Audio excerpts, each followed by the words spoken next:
Hey guys, tonight we embark on a journey through time, right into the heart of the Ottoman Empire, where even the footwear of its majestic sultans held grand significance. Picture this: ornately designed sandals, each pair a testament to power, wrapped around the feet of an empire's ruler. As you imagine the gentle creak of ancient leather and the soft steps echoing through opulent hallways, you probably won't survive this sudden spike in curiosity. So, before you get comfortable, take a moment to like the video and subscribe, but only if you genuinely enjoy what I do here. And let me know in the comments where you're tuning in from and what time it is for you. It's always fascinating to see who's joining us from around the world. Now, dim the lights, maybe turn on a fan for that soft background hum, and let's ease into tonight's journey together. As you dive into the life of an Ottoman Sultan, you quickly notice that their sandals were far more than mere walking aids. They were crafted with precision, exuding an air of authority and wealth. Each pair was a masterpiece, woven with the strands of the empire's grand history and cultural opulence. Unlike your average trip to the mall to grab a pair of flip-flops, these sandals were the result of intricate artistry and a deep understanding of the symbolism they carried. While we might throw on sneakers without a second thought, these grand sultans tread carefully. A sandal could be the very emblem of their stature. Imagine slipping your feet into these beautiful works of art, each step affirming your dominance over the land that stretched far beyond what the eye could see. Historians still argue whether the choice of design or the materials used in these sandals played a more vital role in projecting the sultan's power. Were they simply luxurious adornments, or did they dictate the perception of authority by those who dared approach the sultans? As you ponder this, you learn how Ottoman sultans fully immersed themselves in their roles, where every day was a theatrical display of dominance sustained by such subtle symbols as sandals. One such pair of sandals might incorporate velvet, gold embroidery, or precious stones embedded into the straps. A touch extravagant, perhaps, but entirely fitting for those who ruled over vast lands teeming with wealth and beauty. Beyond sheer luxury, these sandals also represented a connection to the divine, grounding the sultan's spiritual authority. Some even whispered that wearing these ornate sandals was akin to granting the sultan the ability to tread over souls and hearts. Quite the accessory, right? Emerging from your musings, an intriguing tidbit comes to light: stories of an infamous slip-up. There was a tale circulating about a sandal so rich with gems and intricate designs that it inadvertently caused a sultan to trip over his own cloak, creating a brief, reverent silence in the court. Though perhaps just palace gossip or a cleverly exaggerated jest, this tale speaks to the preoccupation of the Ottomans with symbolism and splendor. Interestingly, while we lounge about in house slippers, scratching our heads over salad choices, the sultan would deliberate on which pair of shoes to wear, a decision steeped in politics and symbolism. A small choice by modern standards, yet it could sway the perception of diplomats or fortify a ruler's divine aura among the populace. As the empire stretched its boundaries from the deserts of Africa to the mountains of Europe, the patterns and styles of these sandals shifted subtly, reflecting the dynamic nature of the Ottoman reign. Whether this shift was due to changing tastes or external influences, or perhaps a mix of both, is yet another point of lively debate among historians. Now, think of the importance of stepping into the right pair of sandals. For anyone else, it's a task that takes seconds. But for a sultan, donning footwear was a ceremonious act that demanded attention to every last detail. It's kind of like deciding between that trusty pair of jeans or the formal suit for a job interview. Choose the right sandals, and you're assured of projecting courage and authority. Choose the wrong ones, and, well, remember that potential trip over the cloak? As the empire's power grew and ebbed, their sandals evolved, maintaining their elaborate artistry, though adapting to the gentle changes in design preferences over the ages. In echoing footsteps, reminding some of a contemporary catwalk, each sultan would parade down halls adorned in opulence, with courtiers observing every step. Just imagine, each footfall could resonate as a political statement or a silent reminder of the empire's reach, and perhaps a nudge for any ambitious underling to stay in line. While you're pondering how you'd fare in such regal shoes, it's clear that much of the fascination comes from understanding how these sandals were swept into the greater narrative of the Ottoman Empire. As the sultans walked, their footwear told tales of power and prestige, accentuating robes that similarly whispered of an authority steeped in tradition. So, imagine draping yourself in layers of silk and gold thread, only to glance down and find that a sandal inspection looms. Yes, an unusual role in its own right, but perhaps more on that later. For now, you walk through history, your steps echoing in the marble corridors of palaces long gone, footsteps hinting at the grandeur and subtle machinations of the Ottoman court. While today, we might slip on a pair of sandals and think nothing of it, to the sultans of old, each step was a reminder of the legacy they carried and the empire they commanded. Even as you drift into a dreamy repose, the whispers of history, sewn into every strap and sole, dance around you, weaving tales from the past. So, let your mind linger on these thoughts, wrapped in the ancient opulence of the sultan's sandals, feeling perhaps a touch gratitude that, for us, the biggest sandal-related mishap is choosing which shade best complements our swimming trunks. As you gently tiptoe into the opulent world of the Ottoman court, a land where a single misstep could see you tumbled from the ornate hallways of power into obscurity, you start to feel the extraordinary weight of importance placed upon the smallest details. Nothing here is by happenstance. Every glance, nod, and even the noise of a sandal against the marble floor bears significance. The palace is a beehive of bustling activity and quiet whispers, a place where every action is a carefully measured step in a waltz of politics and pomp. Underneath the ornate domes and within the gleaming corridors of Topkapi Palace, you observe the fascinating interplay of court life, a kaleidoscope of hierarchy, ceremony, and, inevitably, intrigue. The Sultan, cloaked in robes too resplendent for the waking world, sits atop this complex pyramid.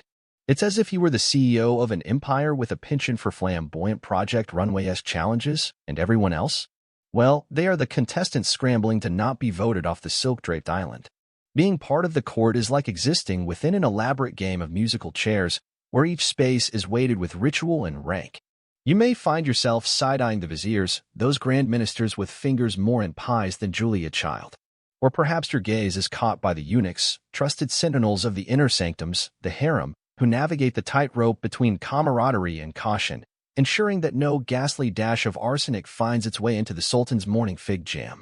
But remember, and here's your first quirky tidbit, not all is golden or serious. There's the delightfully odd creation of the Sultan's personal joke assistant. Yes, you heard that right. An official jester whose job it was to keep the Sultan amused, a court comedian who, if stand-up gigs were judged by sheer volume of silk and satin, would rank unprecedentedly high on the Ottoman Tonight Show circuit. The lively tension is palpable. At any moment, you might imagine a grand divan lasting all day where intellectuals debate policy, poets exchange witty epigrams, and occasionally, someone might accidentally suggest a progressive thought. A precarious pastime for any courtier with dreams of a full pension. Historians still argue whether these flamboyant gatherings were truly about governance or a grand competition to outdo each other's turbans. Yet, beneath this grandeur lies an undercurrent of survival. Navigating court life requires not just wisdom, but deft social acrobatics. You witness janissaries, the elite troops, striding down long corridors with sword hilts clicking against their belts, reminding everyone of the iron beneath the palace's velvet drapery. These men are fearsome warriors, once Christian boys conscripted for service, groomed for loyalty from a young age, are historical fact of note for this moment. This system of divserm, collecting young boys from conquered lands, could have easily given the HR department a collective heart attack today. But do recall that it's not all martial might and arcane rituals. It is everyday trivialities where the real power pulses. Yes, our second discussion today delves even deeper into that rabbit hole, though the word sandals wouldn't likely feature in your historical intrigue list. Here it is again, symbolic of deeper machinations. Within this court of chaos, somewhere, someone is outstandingly curious about your feet, or more appropriately, the Sultan's feet. The hierarchy is such that everything, down to the width of his shoelaces, is precisely dictated, giving nail-biting intrigue a sorely needed sibling in sandal-scrutinizing suspense. The chorus of whispers forms the ambient soundtrack of court life, interwoven with the shush of sandals traversing polished tiles. Just imagine, this is a realm where a sandal inspector holds as much sway as any advisor, though their domain is distinctly less bloodthirsty. Yet, who would have guessed that one could make a career here from meticulously evaluating the footwear of the empire's greatest? As you wrap your mind around these daily intricacies, realizing every piece of fabric, every servant's step is choreographed in myriad layers of tradition, you may just step back, watching the spectacle from afar like a costume drama that refused to skip the wardrobe budget. Indeed, if not for the staggering opulence and historical grandeur, it might almost resemble a giant, extravagant dress rehearsal where everyone's delightedly aware that the stakes are marvelous and unforgiving. Floating through this grand tapestry, it's hard not to let your mind wander beyond the gleaming gilded halls you seem so perfectly placed within.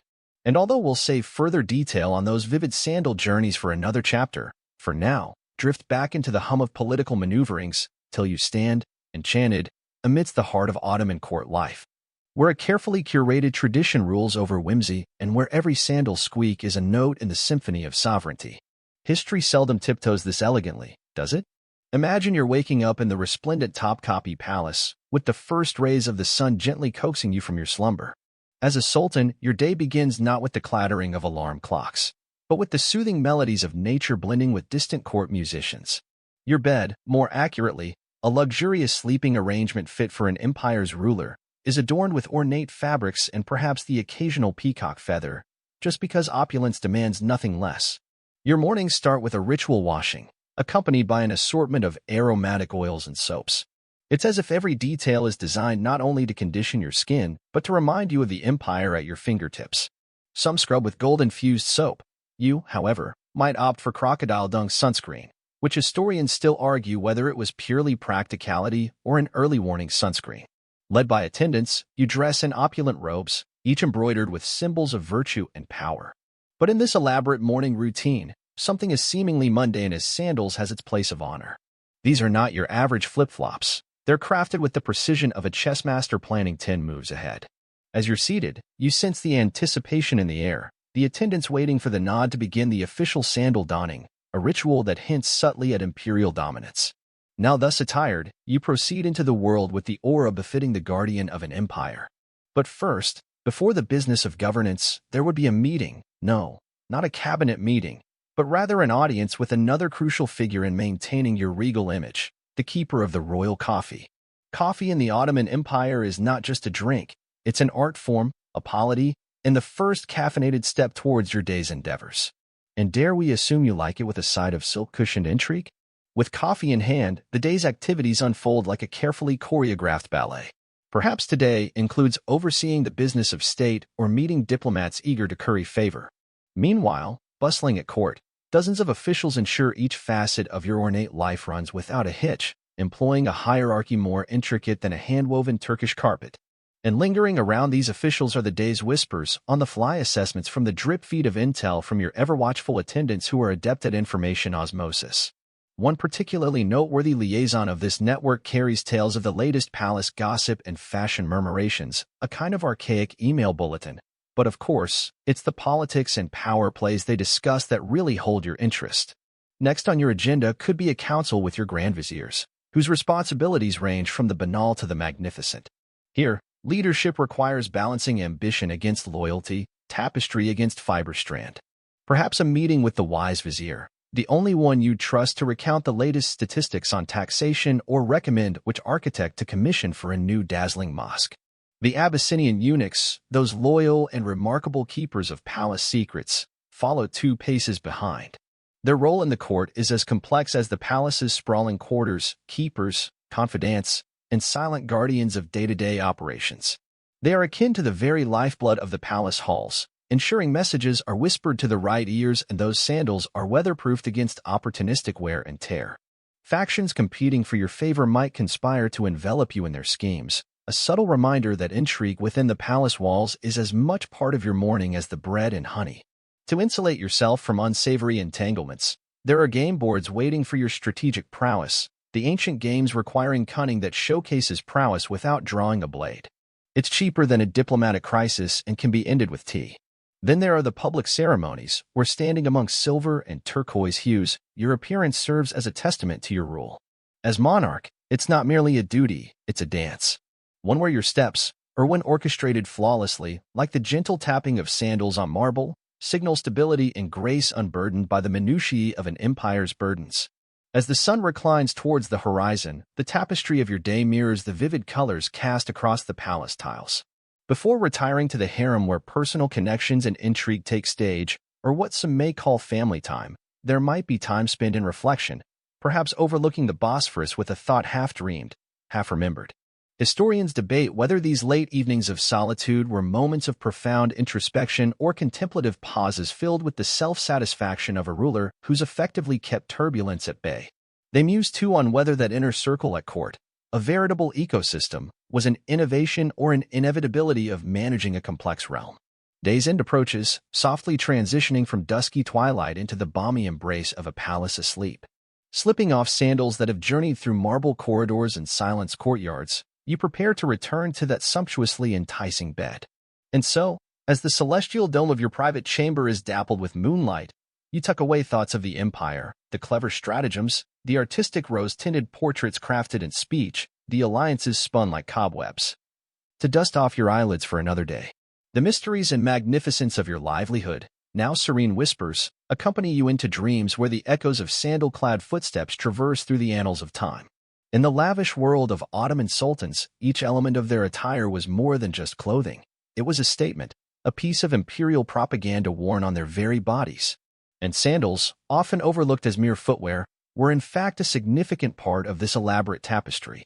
As you find yourself drifting through the corridors of time, you might start to suspect that sandals had more weight than meets the eye, both figuratively and, given the embellishments, quite literally. Imagine yourself standing inside the grand halls of Topkapi Palace, where the whispers of courtiers echo off the opulent walls. It's not the smell of cigars or fine spices that hits you first, but the unexpected fragrance of polished leather, mingled with the rich scent of incense.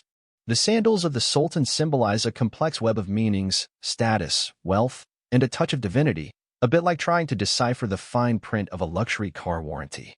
In an empire stretching across 3 continents, the Sultan's sandals had to convey not only opulence but also invincibility. That's right, the Sultan wasn't just stepping out, he was making a statement. The craftsmanship involved in creating these troves of leather and silk was mind-bogglingly intricate. You can almost hear the artisans murmuring spells over their handiwork to ensure the sandals didn't just walk, they talked. Historians still argue whether sandals signified personal humility or the divine right to rule. Were the sultans humble enough to walk the same earth as their subjects, or were they exhibiting their ability to tread where only gods dared? Depending on whom you ask, the sandals were either a nod to down-to-earth values or an elevated glimmer of godlike stature. Either way, they weren't something you'd just pick up at a sale. Quirky tidbit of the day, did you know the left sandal was always put on first during ceremonies? It was considered an auspicious start, an arcane trick akin to always choosing the left line in a crowded grocery store. Despite no historical evidence that it led to faster service or faster ruling, it added a dash of ritualistic charm. In a world where symbolism ran deep, the sandals of a sultan were also deeply entwined with the concept of walking a divine path. The idea was that by walking in these sacred sandals, the sultan was echoing the steps of his ancestors, continuing a lineage that was as much about earthly power as it was about heavenly mandate. Sort of like supersized Oxfords, but with celestial overtones. Now, organic divinity aside, let's touch on the lavish spillover of these sandals. They mirrored the lush life at court, full of subtle yet profound splendor. Gold thread work traced the edges, while jewels were inlaid with the precision that could make modern fashionistas weep. Even more intriguing, the entire sandal-making process was shrouded in secrecy, committed only to select craftsmen and passed down through generations like an age-old family cookie recipe, but decidedly less edible. It's fascinating to think how much could rest on a simple sandal strap. Wealth was woven into every stitch, with some sandals costing more than a palace kitchen's annual budget. It makes you wonder if the Ottoman treasury ever had a line item for footwear, over the top. So, as you picture yourself in that bustling marketplace, watching a master craftsman at work, molding leather so fine it might as well be velvet, realize that each sandal was a piece of art. They weren't just steeped in tradition, they were dunked in it, much like your favorite biscuit diving into tea, albeit much more gracefully. And as the Sultan strode through the empire, every step he took was a reminder to his subjects of the grand weight of his rule, and also quite possibly the weight of his shoes. It's said that some sandals had magical properties attributed to them, probably the predecessor to sneaker culture, devoid of Instagram but rich in myth and story. The sandals, while not exactly your go-to armor in battle, were critical in peace, walking the delicate line of diplomacy at home and afar. You see, in the rich tapestry of court life, sandals were not just for comfort, they were vital players in the political ballet that was the Ottoman Empire. As you drift further into the palatial dreams, consider that for the Ottomans, every thread and every stitch bore testament to their ruler's greatness. Much like a jigsaw puzzle with missing pieces, the symbolism was often more about what wasn't obvious. The sandals walked a fine line of their own, balancing the grandeur of an empire with the inexplicable nuances of its power dynamics, all without a hint of modern-day gel inserts. In aligning yourself with those echoes of history, perhaps now you walk, albeit in your comfy slippers, through an empire of limitless stories and surprising revelations. And just as a pair of sandals could elevate a sultan nearer the divine, the tales they tread upon lift you closer to a realm woven seamlessly with legend and life. There, just on the edges of your sleepy consciousness, the sands of time and sandals coalesce into a world where even the smallest detail carries weight, and each footfall tells a story waiting to be uncovered. In the winding corridors of the Topkapi Palace, where whispers were as common as the fluttering of the Sultan's silk robes, there once roamed an esteemed yet peculiar figure, the royal sandal inspector. A position that might sound like it came from an overzealous bureaucratic imagination, yet there it was in the historic records. Someone, not just anyone, mind you, whose sole responsibility was to scrutinize the Sultan's sandals. Imagine having your shoe choices evaluated more rigorously than your choice of Netflix series.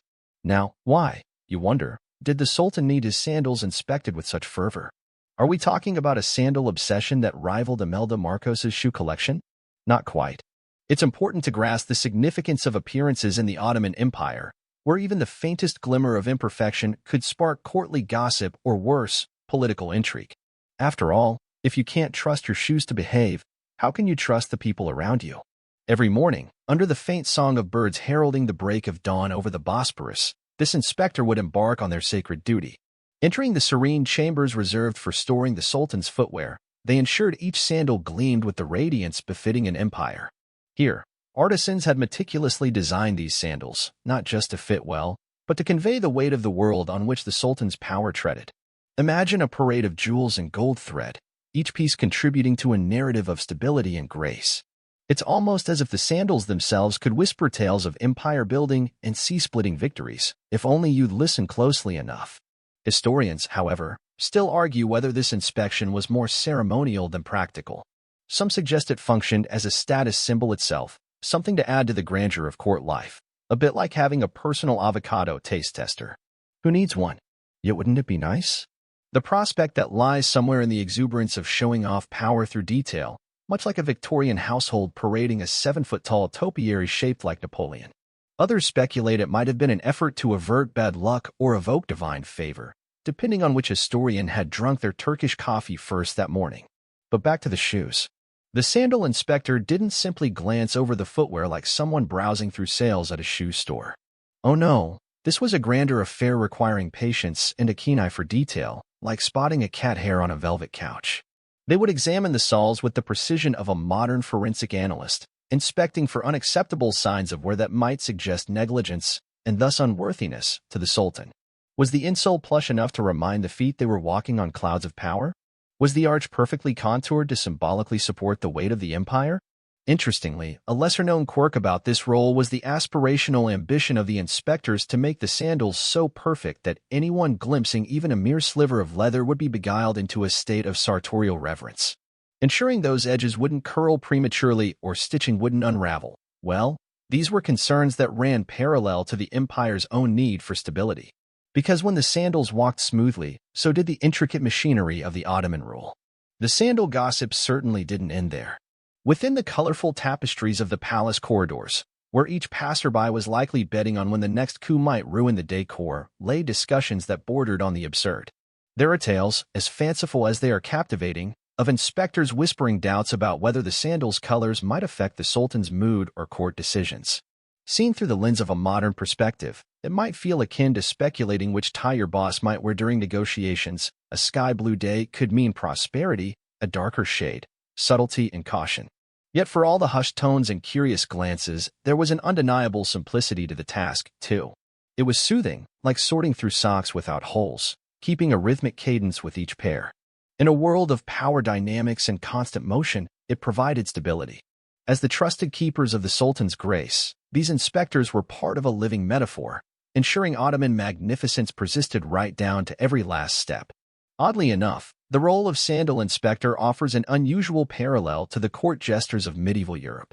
Both positions, situated at seemingly opposite ends of the spectrum in terms of gravity and frivolity, involved insight into the ruler's life and required precise performance in their unique tasks. And both could indirectly influence the tide of political fortunes by inserting themselves in just the right moment of court life. An immaculate pair of sandals and a particularly poignant jest both had their place in the smooth running of the Sultanate's affairs. In the grand scheme of Ottoman history, the sandal inspector's contributions might seem as fleeting as the dust brushing off a well-trodden path. Still, each inspection struck a chord of consistency, much like the rhythmic waves washing against the historic banks of Istanbul. It whispers to us from across the ages, reminding us of the subtle threads intertwining life's everyday routines with the ceremonial. In their own quietly dignified way, the inspectors left their marks, not carved in stone or pinned in treaties, but softly trod out in well-cared-for leather that carried the echoes of power with each step. So next time your shoes fetch a mild grunt of approval from a passerby, think back to those who could say with a sly, knowing grin that they shared duties with the Sultan's own royal sandal inspector. After all, aren't we all, in some way, curators of our own grandeur? As you imagine yourself wandering through the bustling corridors of the Ottoman palace, aroma of exotic spices wafting through the air, your attention is inevitably drawn to the sandals that glide effortlessly over the polished tiles. The Sultan's footwear wasn't just about getting from point A to point B. It was an art form, a statement, a meticulously crafted piece of wearable history. Each pair of sandals was the result of countless hours of labor, with artisans deftly combining raw materials and artistic vision. It was a union where craftsmanship truly met ceremony, exemplifying the intricate relationship between function and form that defined the empire's opulent tastes. Picture a sandal crafted for the feet of Sultan Suleiman the Magnificent. The title doesn't end with just a name. It comes with a level of craftsmanship worthy of the grand designs of the empire. Rare leather, the type you might assume grows on the carefully curated livestock that dine better than most of us, formed the base of these sandals. Artisans would embark on their labor of love, cutting the shapes that would cradle the foot of an emperor. Now, let's not forget the ornamentation, gilded threads woven with the precision of a mathematician calculating the exact dimensions of magnificence, a bit like trying to follow an IKEA manual if it were scattered with jewels. The empire's high stakes of style demanded that every step the Sultan took resonated with authority, luxury, and artistic prowess. And oh, the ceremony involved. The presentation of a new pair of sandals to a sultan could rival the fanfare of a modern tech launch. Trumpets not included, though. Imagine a master craftsman approaching the sultan, surrounded by intrigue and anticipation akin to unwrapping a gift on a holiday morning, but slightly more formal and a tad heavier on the life-or-death stakes. These weren't just shoes. These were symbols on which entire diplomatic interactions could pivot. Now, historians still argue whether the intricate beadwork showcasing motifs of crescents and stars was solely for decorative purposes or if it played an emblematic role. Some say every bead, every stitch, every golden swirl was a note in the symphony of the Sultanate's expression of power. Others suggest that sometimes the artisans simply got distracted without our modern conveniences like background music or coffee breaks. The jury's still out on that one, with historians debating like it's the latest plot twist in a never-ending saga. As you trace the tactile sensations of these threads of history, consider the quirkier details, like the propensity of the Sultan's sandals to mysteriously jingle with each step. A subtle auditory reminder of authority? Possibly. Or maybe it was just the gold tassels, making every corridor walk feel like the soundtrack of an extravagant adventure film. Who wouldn't fancy the idea of their every step accompanied by an orchestra of grandeur, right? Stepping farther into the world of artisanal creation, let your fingers imagine the feel of brocade. It's there, truly weaving a story, one of imperial dignity, aspiration, and a touch of cheeky grandeur. The artisans wouldn't just see a pair of completed sandals. They'd see a woven tapestry of history, from the careful selection of color that mirrored the hues of the Bosphorus at dawn to the patterns that cryptically told tales of triumphs over unruly viziers and scandalous court intrigues. The sandals embodied not just where the Sultan had walked, but where he would lead his empire next. In this enchanted dance of craftsmanship and ritual, the blend of tradition and creativity bursts forth, each sandal a masterpiece designed to stand the test of time. Mind you, assuming you're not dealing with a particularly treacherous stretch of Turkish wilderness.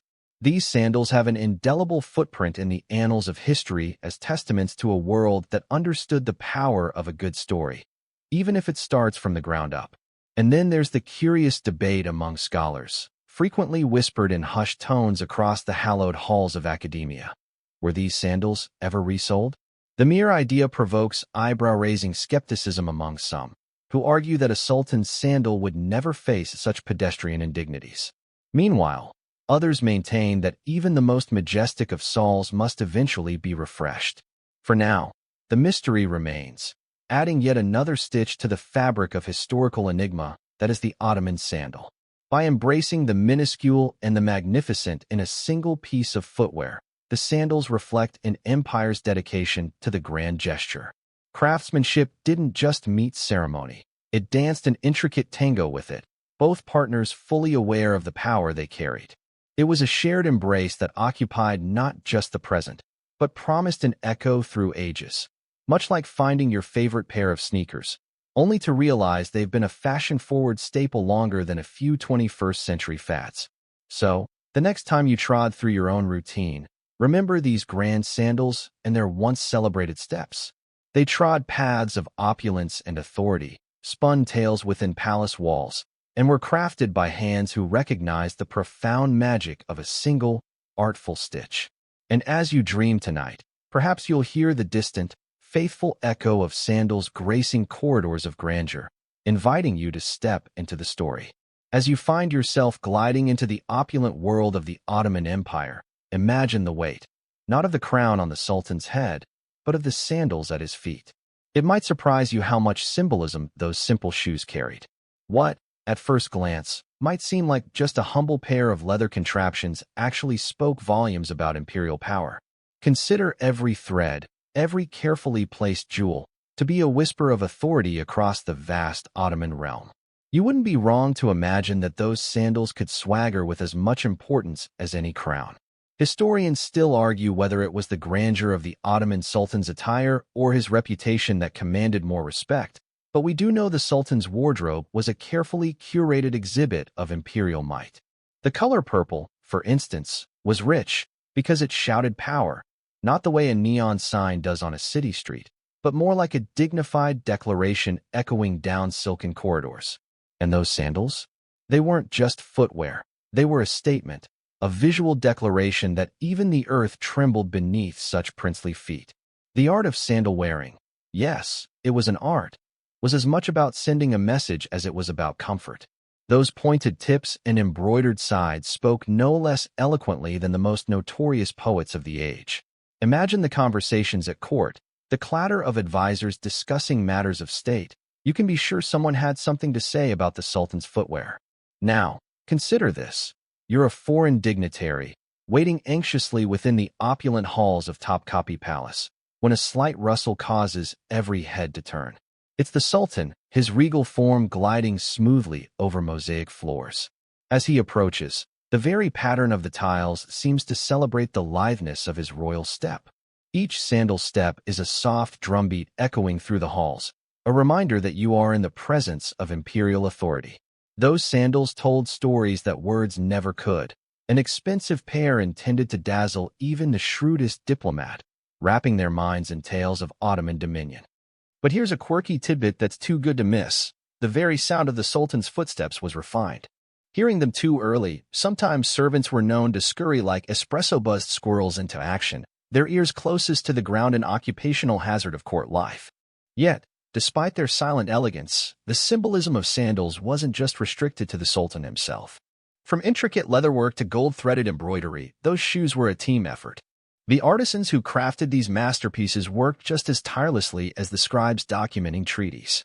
When the Sultan stepped out, every part of his attire, right down to those ostentatious sandals, sang an aria of empire. To bear witness to his procession was to marvel at a mosaic of meticulously crafted symbols, encasing the very essence of sovereign power in its soul. Layers of symbolism covered every inch of those regal sandals.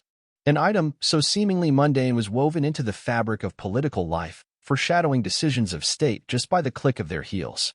One might jest that the sandals took the phrase, walking the walk, quite literally, where every step marked the lines of power, and each journey within the palace walls was scripted with an imperial edge.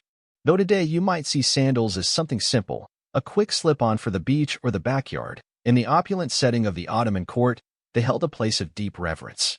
The sandal's construction combined layers of theological, cultural, and socio-political art, encapsulating stories and whispers of an empire that stretched across 3 continents. Whether through the curves of their leather or the shimmers from embedded jewels, the Sultan's footwear clung to the robes of enduring power. So, next time you slide on sandals, no matter how humble or finely crafted, pause and ponder. Could they compare, even the tiniest bit, to the weight of Ottoman history? Would they have a story to tell, or would they fade silently into the unyielding annals of time? In the end, while historians continue their debates, you'll rest here, tracing these imperial footsteps through Ottoman history. Imagine again the soft, deliberate echo of sandal upon the marble, a sound that whispers its way into your dreams, wrapped in the silent language of power. Imagine yourself stepping into the bustling world of the Ottoman Empire, where the simple act of crafting a sultan's sandal is laden with history, tradition, and an impressive amount of artistic flair. You slip into the role of an Ottoman artisan, feeling the coolness of finely cut leather in your skilled hands, marveling at the intricate dance between practicality and ceremonial grandeur that each sandal must embody. The sandal-making process is not just a matter of stitching materials together. It's an odyssey that connects you to generations past, threads that weave through time. Now, try picturing the luxurious workshops where these masterpieces take shape. The air is thick with the rich aroma of cured leather, mingling with the sharper scents of dyes and oils that bring color and life to the Sultan's footwear. Artisans are the unsung heroes of this tale, masters of their meticulously honed craft. With precise movements, they cut leather and use tools handed down from their fathers and fathers' fathers, each tool bearing its own silent story, like a woody grandparent that knows when you've snuck an extra cookie. These artisans, akin to the mythical cobbler elves, are wholly consumed by their work. It's a labor of love and unparalleled dedication, quite the opposite of assembling that flat-pack furniture that leaves you with inexplicably extra screws. You see, in the Ottoman Empire, a sandal was more than just a foot cover. It was an emblem of status, a wearable declaration that shouted, albeit in a refined and regal way, "Here walks power and majesty." For Ottomans, the practical and the mystical wove together like threads in a tapestry. The leather, often imported from the finest sources, was chosen not just for its durability but for its pliable grace and the way it cradled the foot, acting as both firmament and feather. The soles were primarily made from leather too, occasionally bolstered by wood or cork for extra elevation, because who doesn't enjoy a little extra height to assert dominance? Gold and silver threads were woven into intricate patterns, though scholars still debate whether these dazzling displays were mainly for aesthetics or if they boasted arcane, protective qualities, such as warding off pesky palace gossip or an overzealous sandal inspector.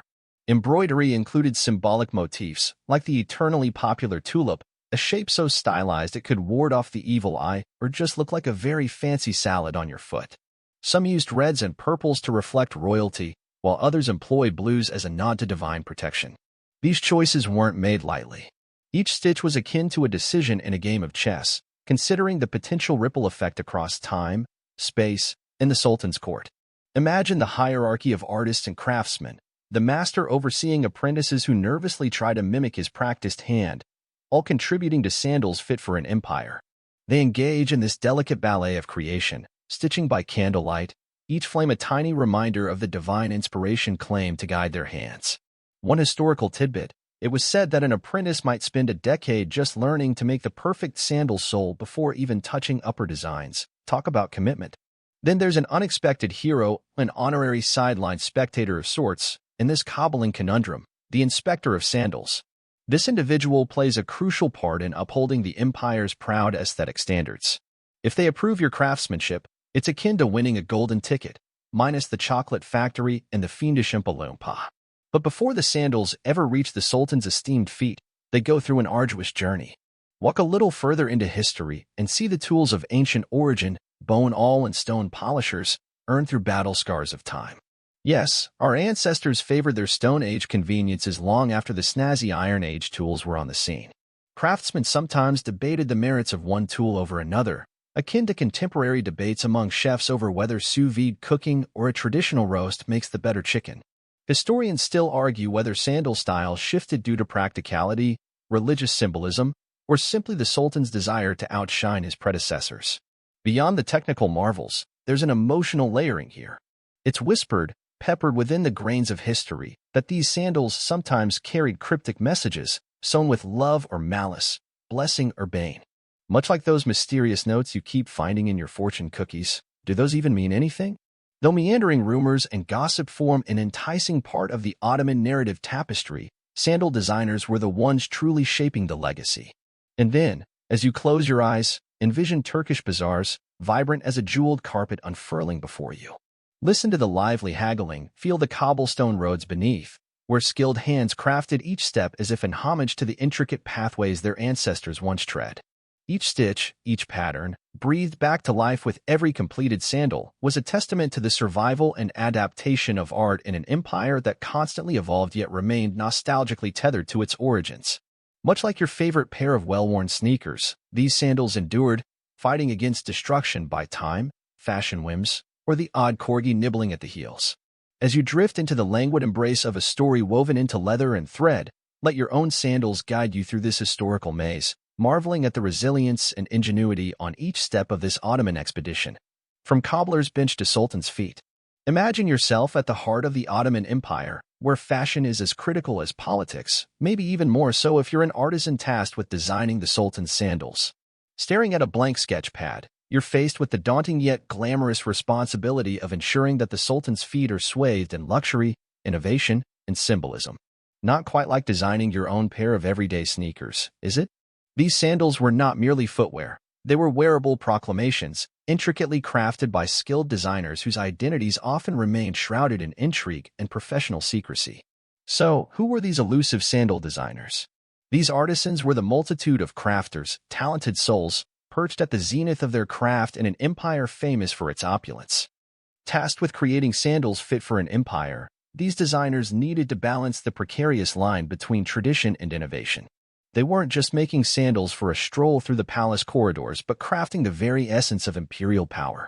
Historical accounts suggest that these artful designers were often sourced from a melting pot of cultures within the empire, each contributing unique skills and aesthetic flavors. These varied backgrounds undoubtedly contributed to the rich tapestry of styles and techniques evident in surviving examples of Ottoman footwear.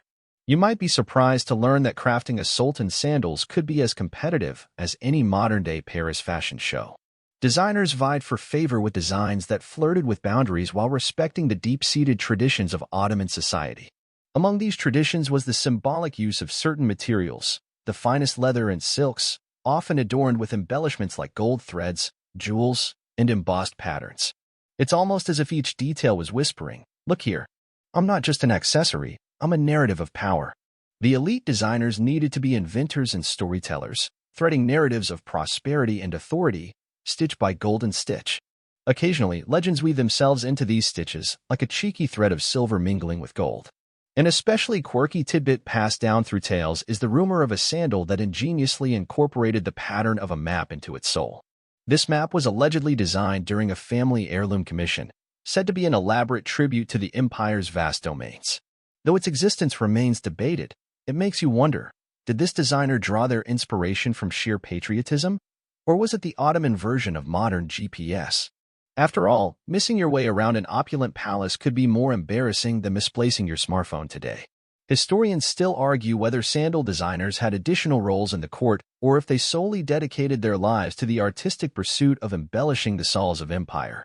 Some suggest that their function extended beyond mere design, possibly delving into the territories of seen and unseen, courtly espionage. A designer's silence is valued as their creativity.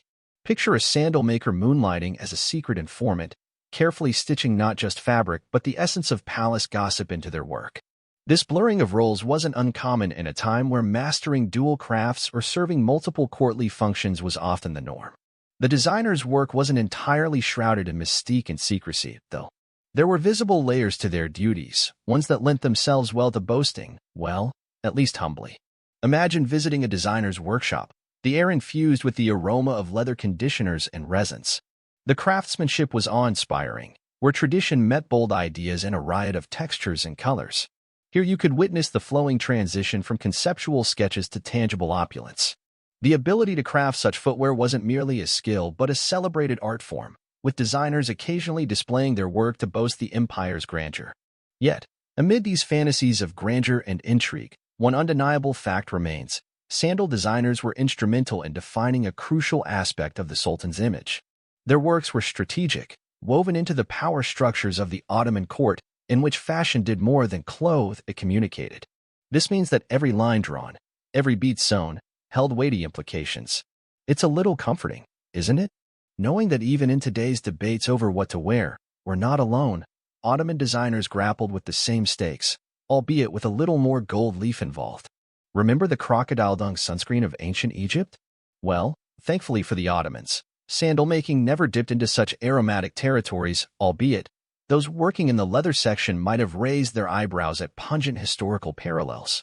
But those designers who did manage to capture the delicate balance of functionality, extravagance, and tradition found themselves as vital stewards of the Sultan's flamboyant image.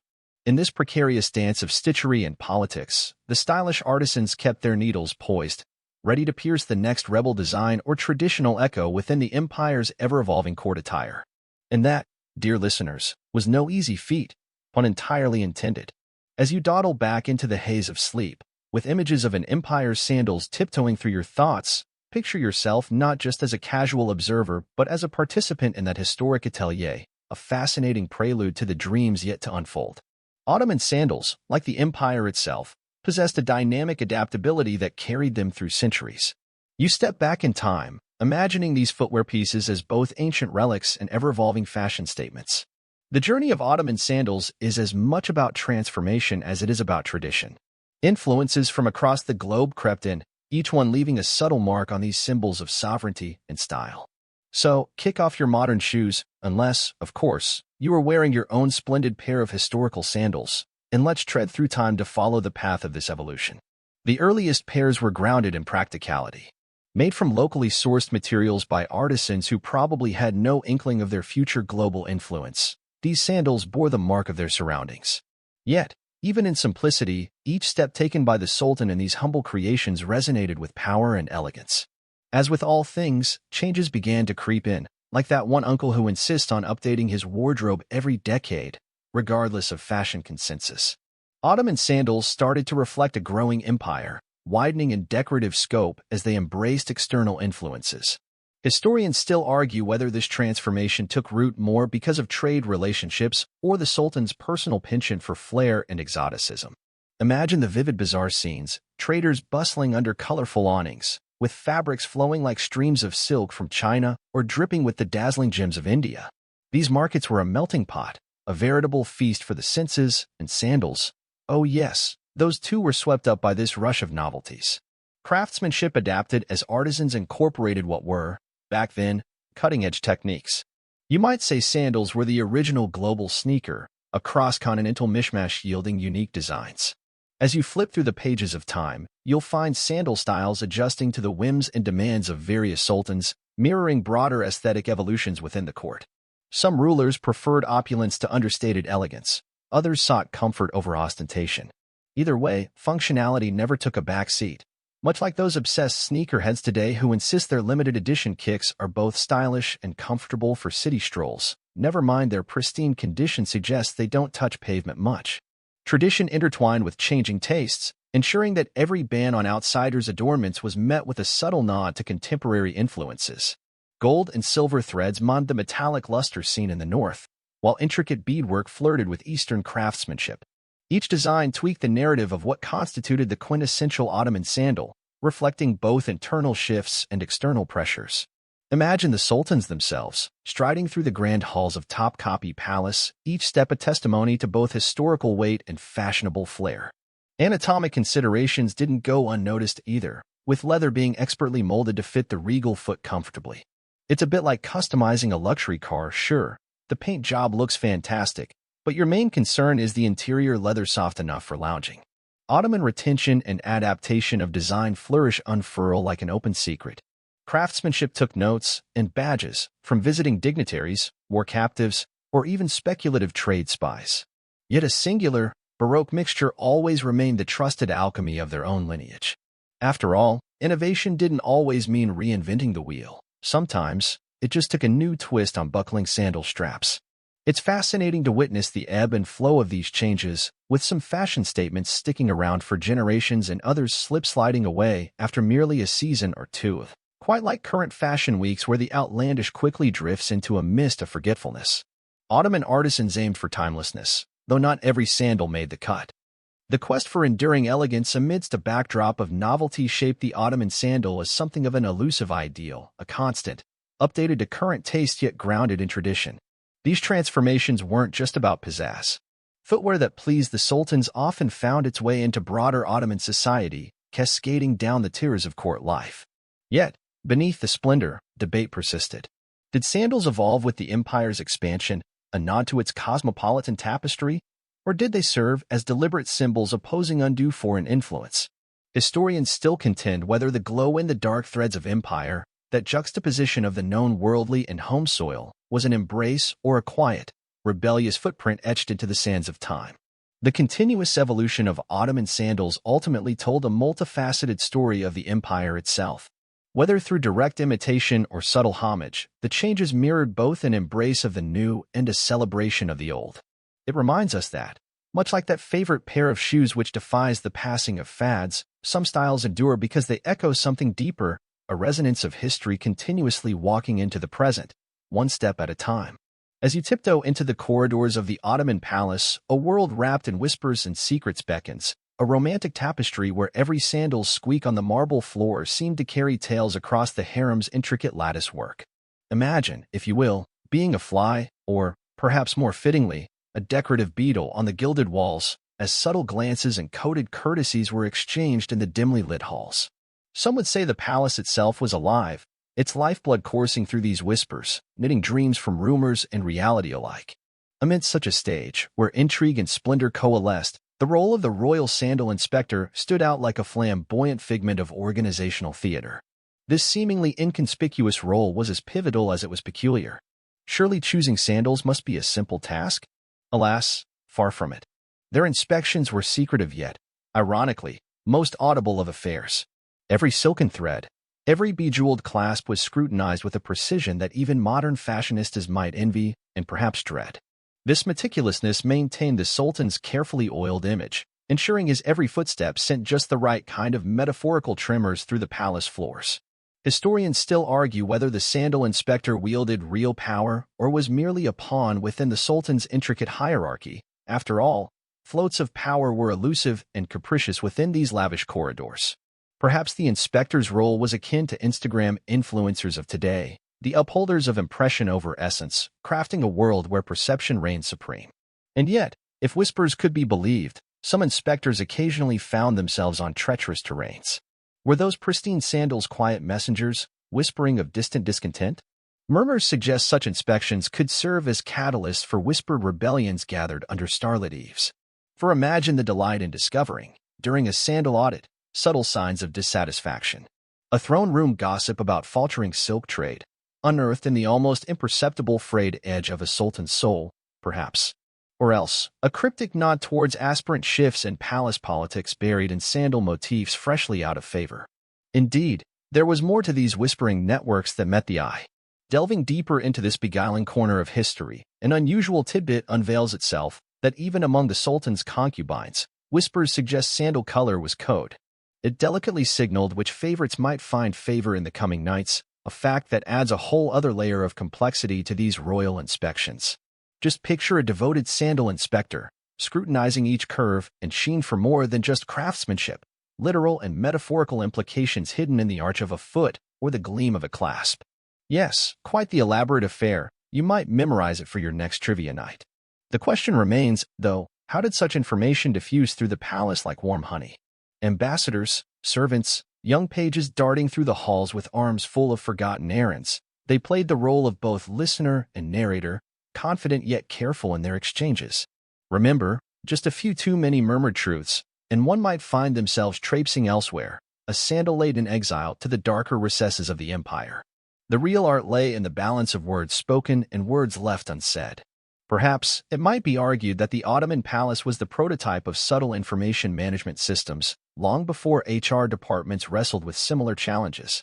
And what of those who dared misuse the power of the whisper? Take a moment to indulge in the story of a wayward vizier whose ambitions overstepped.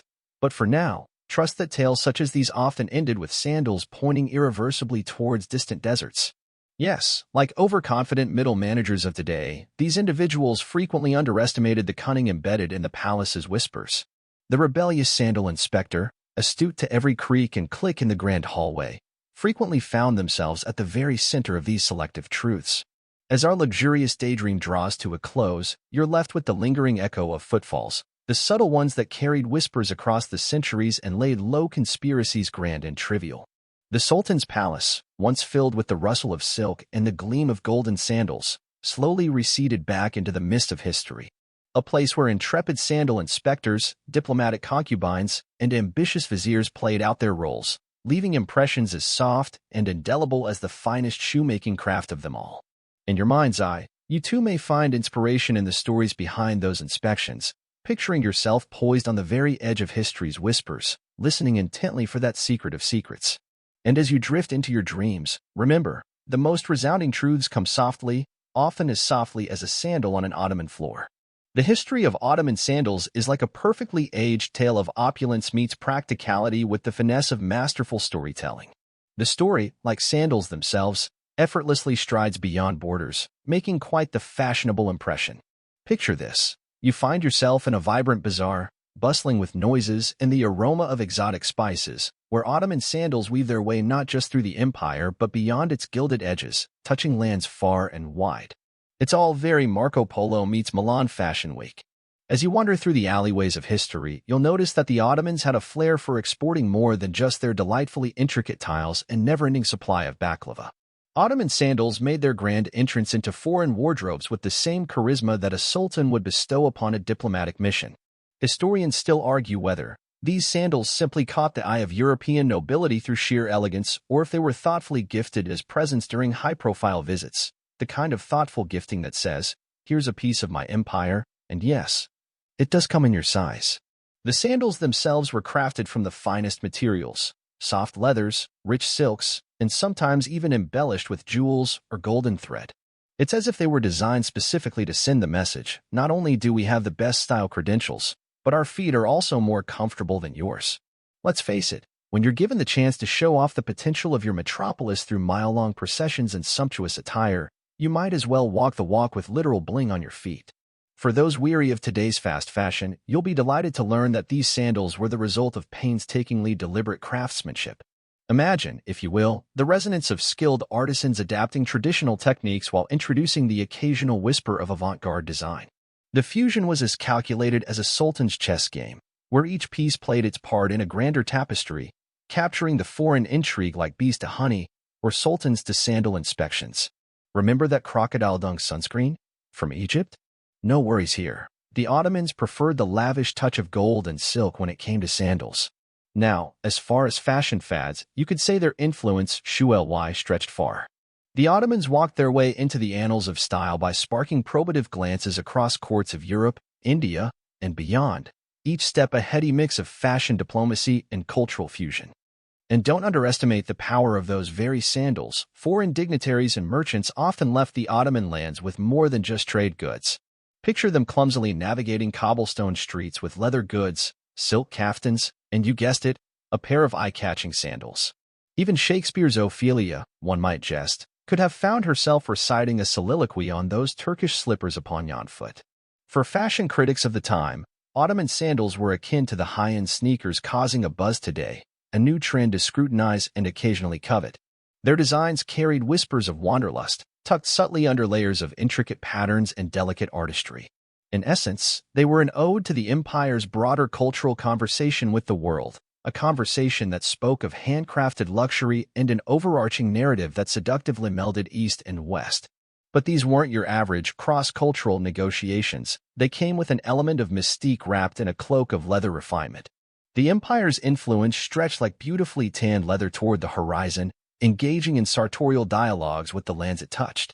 Each pair of sandals metaphorically bore the weight of the empire's grandeur and flamboyance while crafting a narrative extending beyond politics and borders. And ironically enough, As historians pore over dusty records and scrolls, they often find themselves treading the line between myth and measured fact, prompting a gentle debate over a glass of well-aged raki on a breezy Istanbul evening. A quirky or fringe tidbit dances upon this cobblestone path. There were tales of sandals being held in such high esteem that they supposedly influenced high fashion during European court gatherings. Was there ever a secret telegraph between the sultans and the fashion week? Likely not, but the whispers of such fanciful thoughts make for delightful dinner conversation. At the heart of this dizzying narrative, one thing remains decidedly unblurred: the transcendent footprint of the Ottoman sandal. By the time sandals, fashioned with the care of a gourmet chef plating his piece de resistance, made their way into the hands and feet of eager buyers across distant shores, they bore the mark of a world where fashion was as much about storytelling and influence as it was about style and substance. By slipping your feet into a pair today, if you were so lucky, somehow, you partake in a tradition born of empire and elegance. The sandals continue to straddle cultures and timelines, whispering their tales with each step. The legacy of Ottoman sandals, though centuries old, maintains a strikingly modern narrative, one that mirrors a cross-cultural exchange as cheeky as it is profound, as lightweight as it is intricate. From the grand halls of the Topkapi Palace to the artistically inclined corridors of Renaissance Europe, they became the finest of compliments, a flattering nod to a world where royalty touched the ground with peacock-brilliant grace. To sum up, Ottoman sandals didn't just stick to the rulebook of form follows function, they rewrote it with a stylist flourish, and their echoes still reverberate across the continents like gentle footfalls, tracing a line of thread and leather that ties us all through time. As you gently close your eyes and breathe in the quaint serenity of times long past, imagine yourself standing in the bustling heart of the Ottoman Empire, where each footstep has its own story to tell. Are those echoes you hear, reverberating through the corridors of time, perhaps the whispers of centuries-old sandal craftsmanship? Yes, those sandals, crafted meticulously and worn with pride by sultans whose footsteps are imprinted not just on history, but on the paths of legacy that stretch far beyond the realm of their ancient rule. Picture yourself trudging through a vibrant marketplace, where the air is filled with the saffron-spiced hustle of traders. You notice the subtle gleam of sophisticated sandal designs, evolving steadily like the slow rise of a savory Turkish delight, an evolution fueled by changing tastes and the gentle, persistent push of history's invisible hand. Indeed, the handiwork of Ottoman sandal makers has given modern shoemakers quite the run for their money, leaving behind a blueprint of elegance and innovation, as relevant today as it was centuries ago. Historians still argue whether these sandals inspired today's minimalist footwear trends, or if our sneaker-obsessed culture relegated these masterpieces to obscurity. While scholarly debates echo through the halls of academia, artisans of contemporary fashion continue to draw from this wellspring of design tradition, blending the subtle with the splendid, much like an Ottolenghi salad dressing. The craftsmanship once reserved for the sauls of sultans has seeped into mainstream fashion, slyly influencing styles you might file under vintage and swear you saw last week on a TikTok fashionista. But it's not just the aesthetic that captivates. Sandals from this era echo practicality, too. The marriage of form and function found in their construction ensured that sandals weren't merely regal accessories. They were everyday necessities enriched with culture, stories, and yes, a sprinkling of their own mysterious charm. Who would have thought that these simple pieces of footwear, once the subject of opulent court inspection, would now serve as bedtime stories under the soft glow of moonlight mediations? Imagining the skilled artisans behind these masterpieces evokes a sense of wonder. You can almost hear the soft rustling of leather and fabric as deft fingers work tirelessly, crafting art that walks the earth. The sandal-making process is a dance, a careful choreography passed down through generations. From the selection of the finest materials to the intricate embroidery that might have made even a peacock envious, every detail was attended to with an obsessive dedication. It's as if creating a sandal was akin to weaving a story, each stitch a word embroidered into the tapestry of time. The echoes of those ancient footsteps are felt across a myriad of cultures, intertwining with the fibers of time to create a rich narrative. This legacy isn't trapped in museums behind velvet ropes. It walks amongst us, seen on the sandy beaches of California, in the vibrant streets of Tokyo, and in the cafes of Paris, where the clip-clop of modern sandals taps into an ancient cadence. It's a timelessness that even the stoic guardians of fashion would nod approvingly at, perhaps over a goblet of spiced wine, hopefully not wearing socks with their sandals, which, by the way, remains a debate yet to be settled among fashion's elite. As your thoughts amble through the echoes of time, Reflect on the countless stories these sandals could share, the sultans who wore them, the battles both political and personal, the grandeur and the gait of an empire whose legacy transcends literal footnotes of history. Each pair was a testament to imperial divinity, a declaration that resonated not just among the courtiers who witnessed their splendor, but also across the ages to influence styles in ways we only partly comprehend. Consider the very materials sourced from all corners of the world, each possessing its own tale. Velvets, silks, rare leathers, fabrics selected with an eye for grandeur and exclusivity, where the mere act of walking was transformed into a theater of might and majesty. Today's vegan leather enthusiasts can only dream of such opulence, yet draw inspiration from this grand tradition, a tradition echoed in the diligence, love, and passion infused into every modern design, even the vegan ones.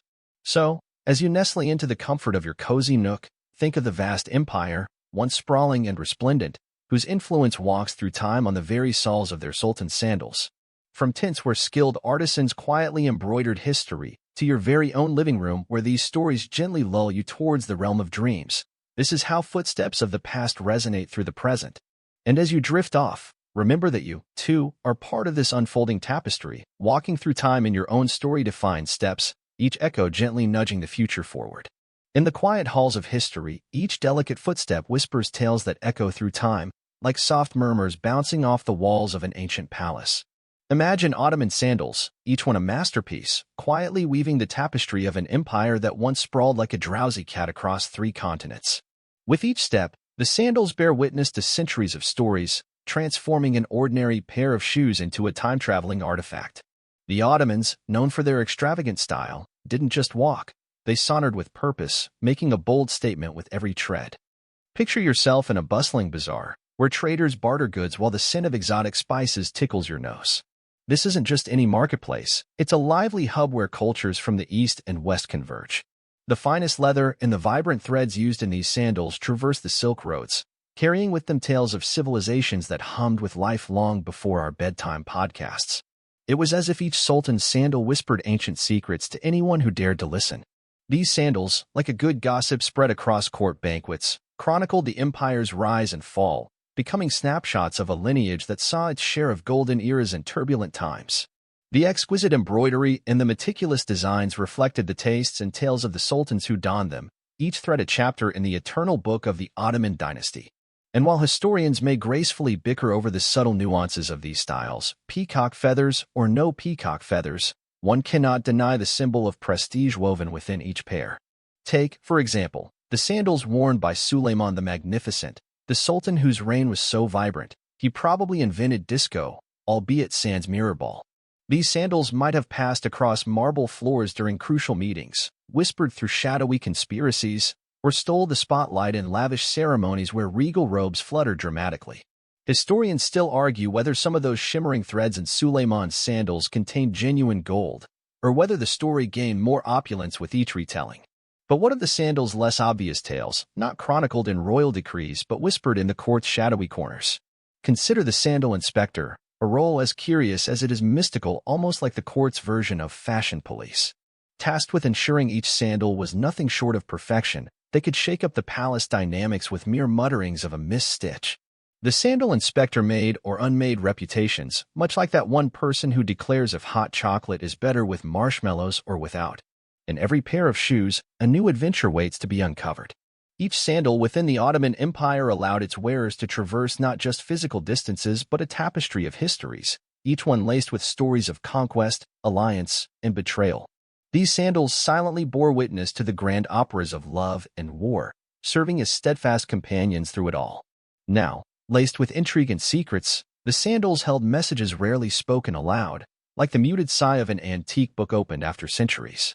Perhaps they bore the weight of decisions made during moonlit nights when the harem's silence engulfed like a blanket and only the sultan's footsteps echoed their melodic click-clack.